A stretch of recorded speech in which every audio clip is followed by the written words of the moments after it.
Shalom, apa kabar Bapak Ibu dan Saudara? Kita bertemu lagi dalam Bina Iman GKI Klasi Solo, edisi hari Selasa tanggal 18 Juni 2024. Mari sebelum kita akan kembali mendengarkan dan juga disapa oleh kebenaran firman Tuhan, kita berdoa. Kami bersyukur untuk anugerah kehidupan yang masih Bapa berikan kepada setiap kami hingga hari ini. Biarlah firman-Mu yang menjadi satu-satunya panduan kehidupan kami yang paling tepat dan benar.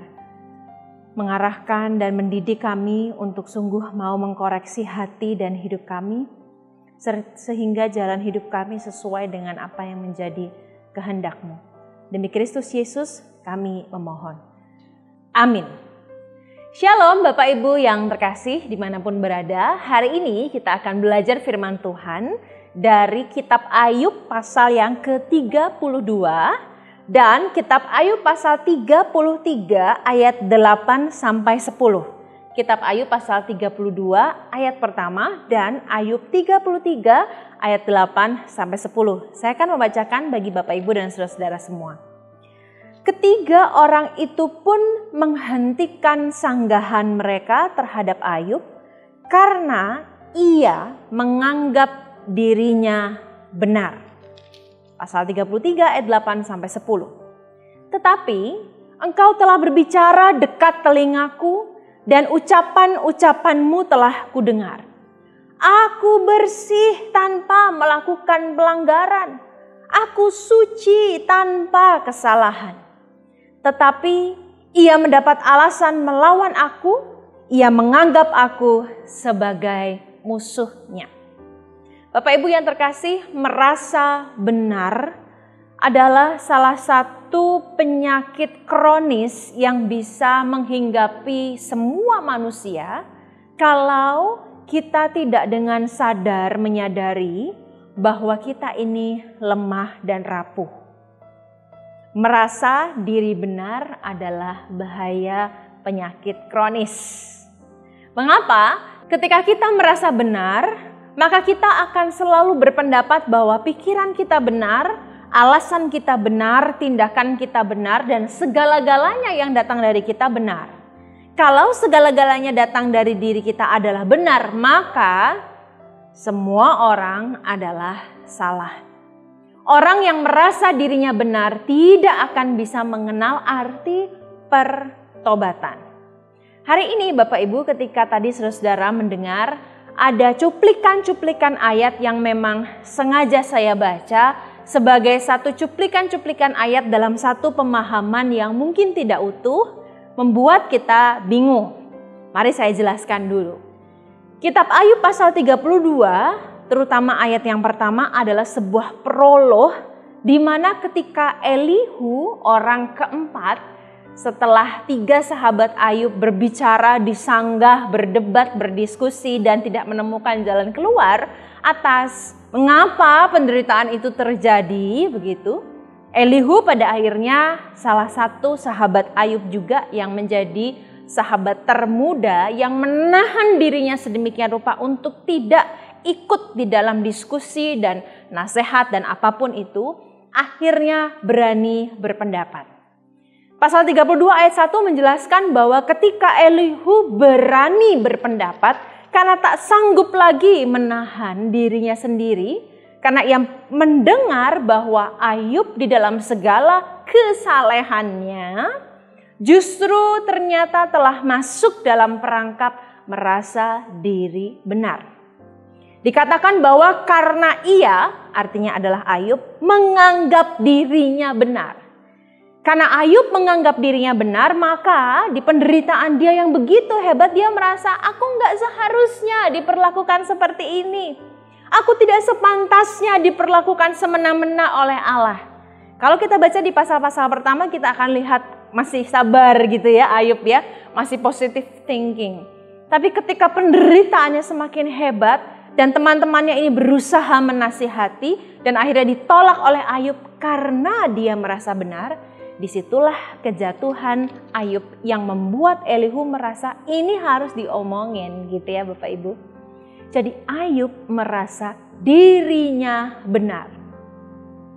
Pasal 33 ayat 8 sampai 10 dijelaskan dengan lebih spesifik bahwa Ayub mengatakan kepada sahabat-sahabatnya bahwa nggak mungkin aku punya salah. Aku ini bersih, tidak ada pelanggaran yang pernah aku lakukan. Aku suci tanpa kesalahan. Allah lah yang salah dan telah membuat aku menjadi lawannya. Jadi merasa diri benar ternyata menjadi satu kejatuhan Ayub yang cukup serius. Karena dia dengan berani dan terang-terang mengatakan, gak mungkin aku salah, gak mungkin aku berdosa. Padahal kita semua tahu bahwa orang yang paling suci dan saleh pun di dunia ini adalah pasti orang yang berdosa. Bahwa dosanya beda tentu jelas. Tetapi sebenarnya tidak ada orang yang tidak pernah berdosa. Sesaleh apapun itu, sesuci apapun itu, itulah sebenarnya yang ditentang oleh Elihu. Kamu memang bisa mengatakan bahwa kamu saleh, kalau bisa dikatakan demikian ya. Kamu memang bisa mengatakan bahwa kamu sudah hidup benar, tapi tidak mungkin, pasti ada satu hal yang membuatmu merasa bahwa aku telah jatuh dalam dosa, apapun itu. Makanya ketika kamu berbicara, aku suci, aku tidak berdosa, aku tidak bernoda, Elihu datang untuk mengingatkan, hati-hati. Merasa diri benar adalah kejatuhan manusia, adalah kebersalahan di hadapan Allah. Bapak Ibu yang terkasih, dari kisah ini kita belajar bahwa tidak ada satupun tokoh Alkitab yang mungkin kita gemari dan favoriti adalah orang yang berhasil lepas dan bebas tidak melakukan dosa. Artinya kita pun juga pasti berdosa di dalam kesengajaan atau ketidaksengajaan kita. Berita anugerahnya untuk kita adalah bahwa semua dosa diampuni kalau kita mau sungguh-sungguh mengakuinya dengan rendah hati. Biarlah di dalam kehidupan kita hari ini, meskipun mungkin dosa kita tidak sama dengan dosa orang lain, kita tahu bahwa kita punya dan kita pernah melakukan hal-hal yang menyakiti hati Tuhan dan sesama kita. Hati-hati pada perasaan merasa diri benar. Mari selalu mengintrospeksi diri sebelum kita menuduh, menuntut orang lain, bahkan mempersalahkan Allah. Mari bertanya pada diri kita sendiri, apa ya yang pernah aku lakukan? Mengapa ini semua terjadi? Apakah aku mempunyai andil atas kesalahan ini, atas musibah ini? Aku harus sungguh-sungguh minta ampun, bahkan di dalam ketidaksadaran kita.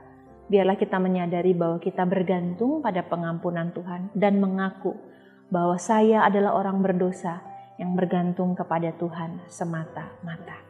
Hati-hati pada penyakit kronis ini, mari jaga diri dengan firman Tuhan. Mari kita berdoa. Biarlah firman Tuhan hari ini sungguh menegur kami bahwa tidak ada sesuatu yang sebenarnya layak dan pantas untuk kami bela di hadapan-Mu, karena Engkau paling mengerti siapa kami. Dalam semua kejatuhan kami, ketidaksengajaan kami, kesengajaan kami, kejahatan kami, maupun itu yang begitu terselubung sehingga tak ada satu manusia pun yang tahu pikiran jahat kami, Engkau tahu. Dan kami mengaku bahwa kami tidak bisa menyembunyikan apa-apa. Jauhkanlah kami dari sifat dan sikap merasa diri benar, agar kami selalu mau mempunyai kerendahan hati untuk mengandalkan Tuhan dan belas kasihan-Mu sebagai satu-satunya kekuatan dalam hidup kami. Terima kasih Bapa, kami mohon demi Kristus, Juru Selamat dan sahabat kami yang sejati. Amin.